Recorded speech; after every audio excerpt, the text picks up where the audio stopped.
भगवते वासुदेवाय।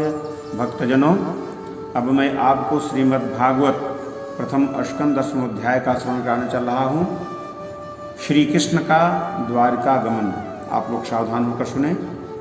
शौनक उवाच हत्वा स्वरिक्त स्पृध आततायिनो युधिष्ठिरो धर्मवृतां वरिष्ठः सहानुजैः प्रत्यवरुद्ध भोजनः कथं प्रवृत्तः किम कारसीत् ततः। शौनक जी ने पूछा, धार्मिक शिरोमणि महाराज युधिष्ठिर ने अपनी पैतृक संपत्ति को हड़प जाने के इच्छुक आतताइयों का नाश करके अपने भाइयों के साथ किस प्रकार से राज्य शासन किया और कौन कौन से काम किए, क्योंकि भोगों में तो उनकी प्रवृत्ति थी ही नहीं। सूत उवाच वंशं करोरवंश दवाग्निर्हितं संरोहयित्वा भवभावनो हरिः निवेशयित्वा निजराजईश्वरो युधिष्ठिरं प्रीतमना बभूव निशम्य भीष्मोक्तमथाच्युतोक्तं प्रवृत्त विज्ञानविधूत विभ्रमः ससासगामिन्द्र इवादिताश्रयः परिद्युपान्तामनुजानुवर्तितः। सूत जी कहते हैं, संपूर्ण सृष्टि को उज्जीवित करने वाले भगवान श्री हरि परस्पर की कलहाग्नि से दग्ध कुरुवंश को पुनः अंकुरित कर और युधिष्ठिर को उनके राज सिंहासन पर बैठाकर बहुत प्रसन्न हुए।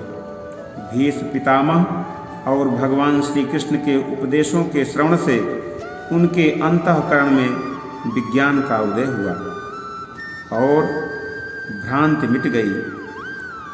भगवान के आश्रय में रहकर वे समुद्र पर्यंत सारी पृथ्वी का इंद्र के समान शासन करने लगे। भीमसेन आज उनके भाई पूर्ण रूप से उनकी आज्ञाओं का पालन करते थे। कामं ववर्षु पर्जन्यः सर्वकामदुघामहि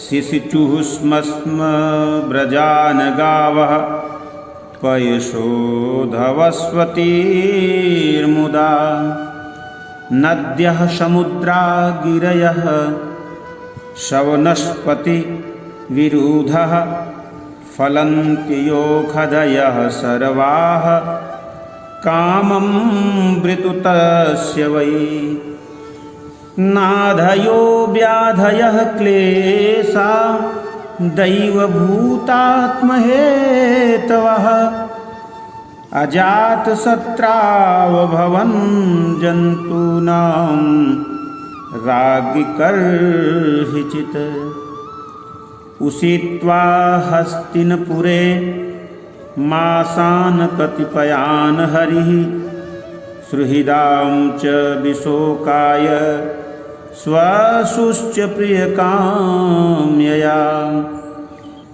आमन्त्र चाभ्यनुज्ञातः परिस्वाज्या विवाद्यतम् आरुरोहरथं कैश्चित् परिष्वोक्तोऽभिवादितः सुभद्रा द्रौपदी कुन्ती विराट तनया तथा गान्धारी धृतराष्ट्रश्च युत्सर्गोत्तमो यमौ विकोदरस्य धौम्यश्च त्रियो मर्त्य सुतादयः न सेहरे विमुख्यान्तो विरहं सार्गं धन्वनः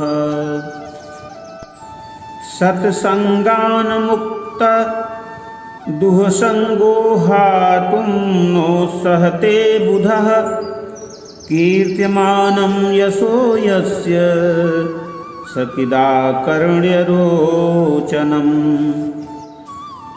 तस्मिन्यस्तधियः पार्थाः सहेरन् विरहं कथं दर्शन स्पर्शं लापशयनासन भोजनैः शर्वे ते निमिखैर्छैस्तन् मनुद्रुतचेतसः वीक्षन्तः स्नेहसम्बन्धा विचेलुस्तत्र तत्र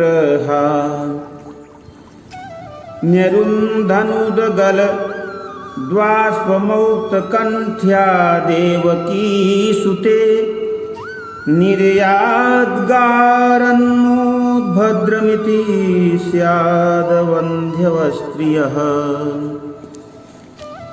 युधिष्ठिर के राज्य में आवश्यकता अनुसार यथेष्ट वर्षा होती थी। पृथ्वी में समस्त अभीष्ट वस्तुएं पैदा होती थी। बड़े बड़े धनों वाली बहुत सी गायें प्रसन्न रहकर गौशालाओं को दूध से सींचती रहती थी। नदियाँ, समुद्र, पर्वत, वनस्पति, लताएं और औषधियाँ प्रत्येक ऋतु में यथेष्ट रूप से अपनी अपनी वस्तुएं राजा को देती थी। अजातशत्रु महाराज युधिष्ठिर के राज्य में किसी प्राणी को कभी भी आदि व्याधि अथवा दैविक, भौतिक और आत्मिक क्लेश नहीं होते थे। अपने बंधुओं का शोक मिटाने के लिए और अपनी बहन सुभद्रा की प्रसन्नता के लिए भगवान श्री कृष्ण कई महीनों तक हस्तिनापुर में ही रहे। फिर जब उन्होंने राजा युधिष्ठिर से द्वारका जाने की अनुमति मांगी तब राजा ने उन्हें अपने हृदय से लगाकर स्वीकृति दे दी। भगवान उनको प्रणाम करके रथ पर सवार हुए। कुछ लोगों समान उम्र वालों ने उनका आलिंगन किया और कुछ छोटी उम्र वालों ने प्रणाम। उस समय सुभद्रा, द्रौपदी, कुंती, उत्तरा, गांधारी, धृतराष्ट्र, युष्य, कृपाचार्य, नकुल, सहदेव, भीमसेन, धौम्य और सत्यवती आदि सब मूर्छित से हो गए। वे सार्गपाणि श्री कृष्ण का विरह नहीं सह सके। भगवत भक्त सत्पुरुषों के संग से जिसका दुःसंग छूट गया है वह विचारशील पुरुष भगवान के मधुर मनोहर सुयश को एक बार भी सुन लेने पर फिर उसे छोड़ने की कल्पना भी नहीं करता। उन्हीं भगवान के दर्शन तथा स्पर्श से, उनके साथ आलाप करने से तथा साथ ही साथ सोने, उठने, बैठने और भोजन करने से जिनका संपूर्ण हृदय उन्हें समर्पित हो चुका था, वे पांडव भला उनका विरह कैसे सह सकते थे। उनका चित्त द्रविड़ हो रहा था। वे सब निर्निमेष नेत्रों से भगवान को देखते हुए स्नेह बंधन से बंधकर जहाँ तहाँ दौड़ रहे थे। भगवान श्री कृष्ण के घर से चलते समय उनके बंधुओं की स्त्रियों ने नेत्र उत्कंठावश उमड़ते हुए आंसुओं से भर आए, परंतु इस भय से कि कहीं यात्रा के समय अशुभ न हो, उन्होंने बड़ी कठिनाइयों से उन्हें रोक लिया। मृदंग शंख भैर्यस्य वीणा पणवको मुखा धुंधुर्यानक घंटाद्या नेदुर्दुन्दुभयस्तथा प्रासाद शिखरारूढ़ा पुरुनार्यो दिदीक्षया वृषु कुसुमैः कृष्णं प्रेम व्रीडास्मिते क्षणा सीतात्पत्रं जग्राह मुक्तादाम विभूषितं रत्नदण्डं गुडाकेशः प्रियः प्रियतमस्यः उद्धवः सात्किश्चैव व्यजने परमाद्भुते विकीर्यमाणः कुसुमैरेजे मधुपतिः पतिः अश्रूयन्ताशिषः सत्यास्तत्र तत्र द्विजेरिताः नानुरूपानुरूपाश्च निर्गुणस्य गुणान्मनः अन्योन्यासीत संजल्प उत्तम श्लोकचेतसाम् कौरवेन्द्र पुरस्त्रीणां सर्वश्रुति मनोहरः। भगवान के प्रस्थान के समय मृदंग, शंख, भेरी, बीड़ा, ढोल, नरसिंगे, दुंदुरी, नगारे, घंटे और दुंदुभियाँ आदि बाजे बजने लगे। भगवान के दर्शन की लालसा से कुरुवंश की स्त्रियां अट्टारियों पर चढ़ गई और प्रेम, लज्जा एवं मुस्कान से युक्त चितवन से भगवान को देखती हुई उन पर पुष्पों की वर्षा करने लगी। उस समय भगवान के प्रिय सखा घुंघराले बालों वाले अर्जुन ने अपने प्रियतम श्री कृष्ण का वह श्वेत वस्त्र, जिसमें मोतियों की झालर लटक रही थी और जिसका डंडा रत्नों का बना हुआ था, अपने हाथ में ले लिया। भगवान के पास वे छत्र लेकर खड़े हो गए। उद्धव और सात्विक बड़े विचित्र चमड़ उड़ाने लगे। मार्ग में भगवान श्री कृष्ण पर चारों ओर से पुष्पों की वर्षा हो रही थी।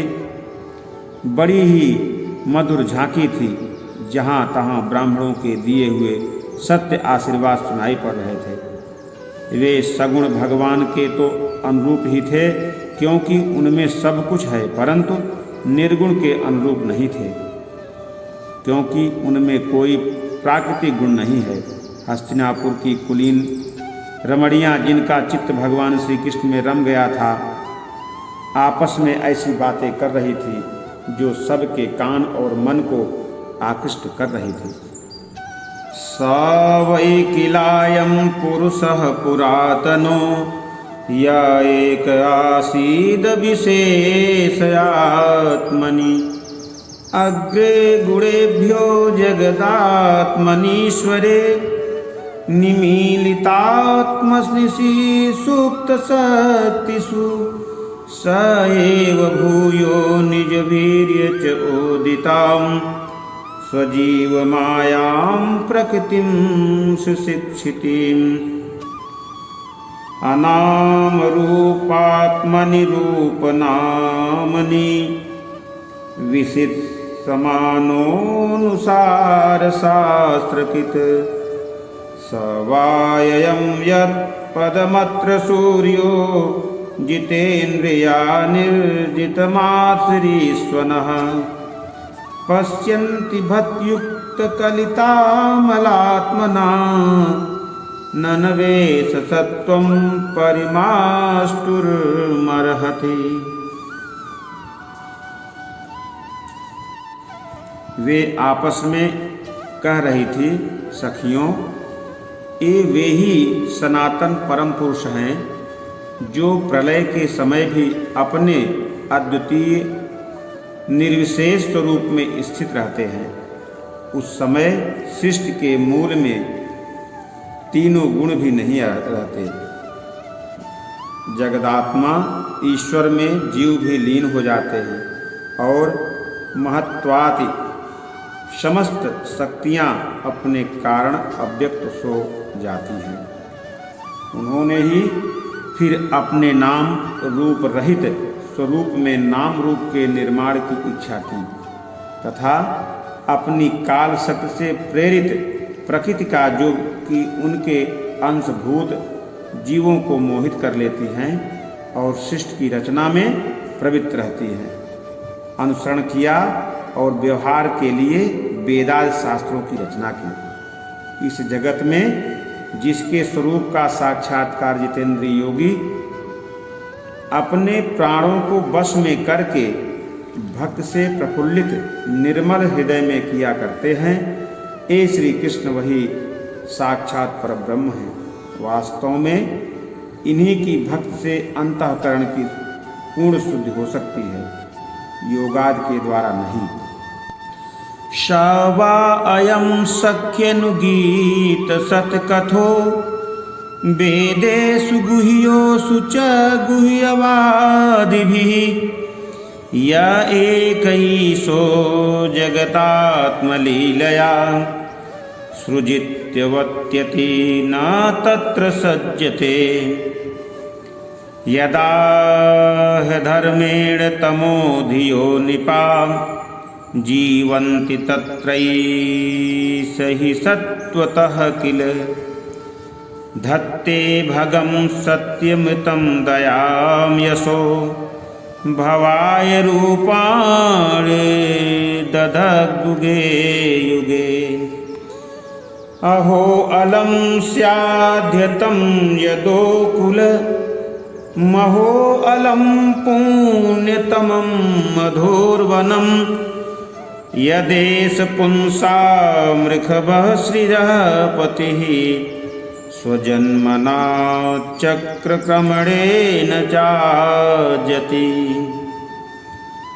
अहो बत स्वरयस सरिस्तरस्करी कुशलस्थली पुण्ययशस्करी भुवः पश्यन्ति नित्यं यदनुग्रहेसितं स्तावलोकं स्वपतिं स्मयत्प्रजा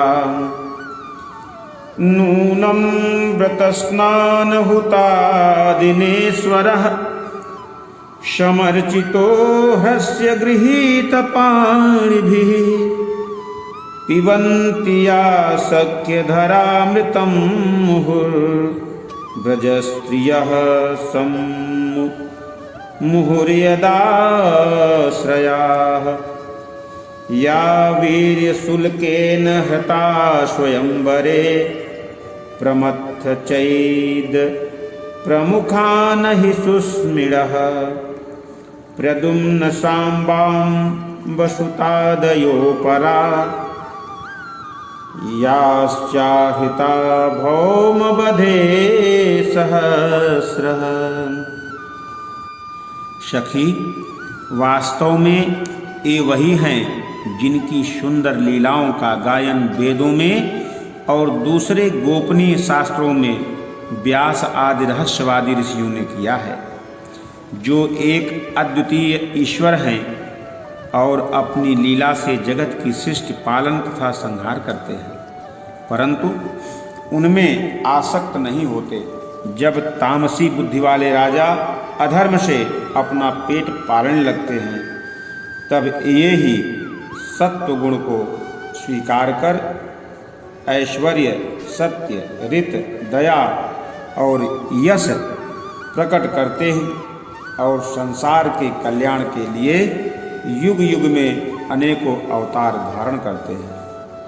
अहो, यह यदुवंश परम प्रशंसनीय है, क्योंकि लक्ष्मीपति पुरुषोत्तम श्री कृष्ण ने जन्म ग्रहण करके इस वंश को सम्मानित किया है।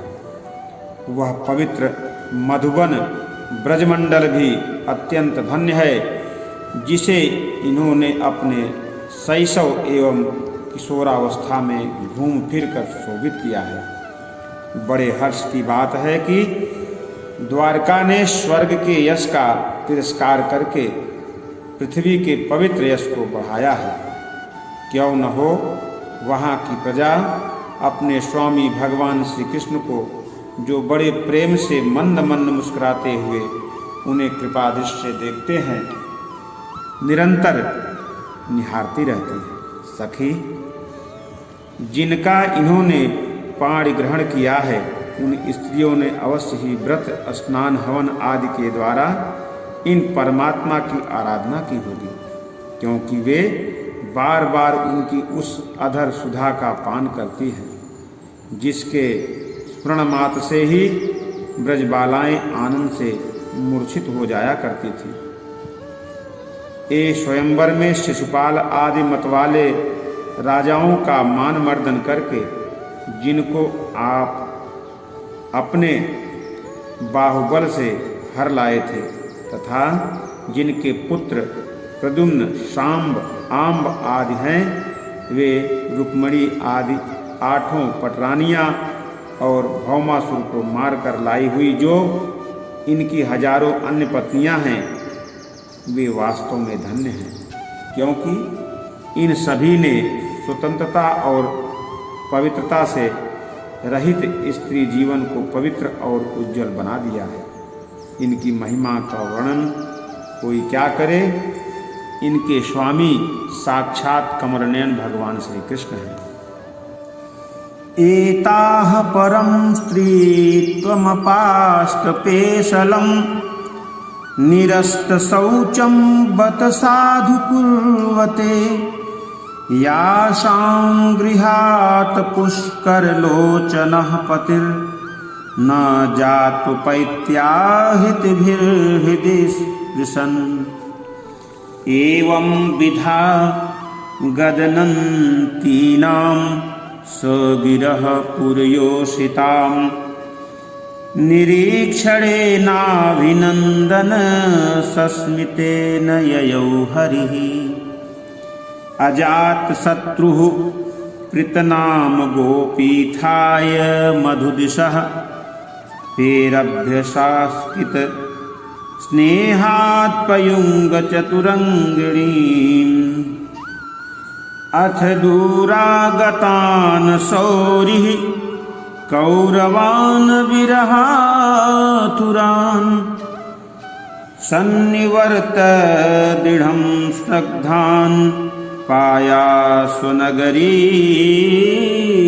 प्रिये करुजाङ्गपलघान् चालान् शूरसेनान् शयामुनान् ब्रह्मावर्तं कुरुक्षेत्रम् अस्यान् सारस्वतानथ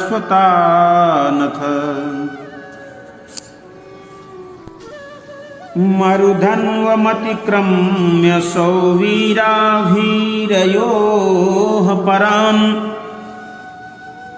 आनर्तान् भार्गवोपागाक्षान्तबाहो मनाग्विभुः तत्र तत्र तत्तैर्यहरिः प्रत्युदात्तार्हणः सायं भेजे दिशं पश्चादगविष्ठो गां गतस्तदा।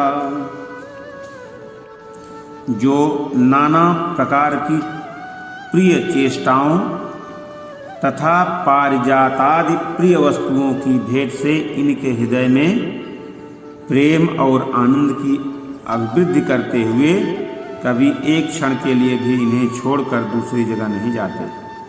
हस्तिनापुर की स्त्रियां इस प्रकार बातचीत कर ही रही थी कि भगवान श्री कृष्ण मंद मुस्कान और प्रेम पूर्ण चितवन से उनका अभिनंदन करते हुए वहां से विदा हो गए।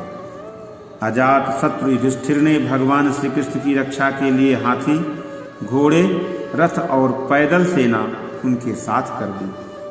उन्हें स्नेहवश यह शंका हो आई थी कि कहीं रास्ते में शत्रु इन पर आक्रमण न कर दे। सुदृढ़ प्रेम के कारण कुरुवंशी पांडव भगवान के साथ बहुत दूर तक चले गए। वे लोग उस समय भावी विरह से व्याकुल हो रहे थे।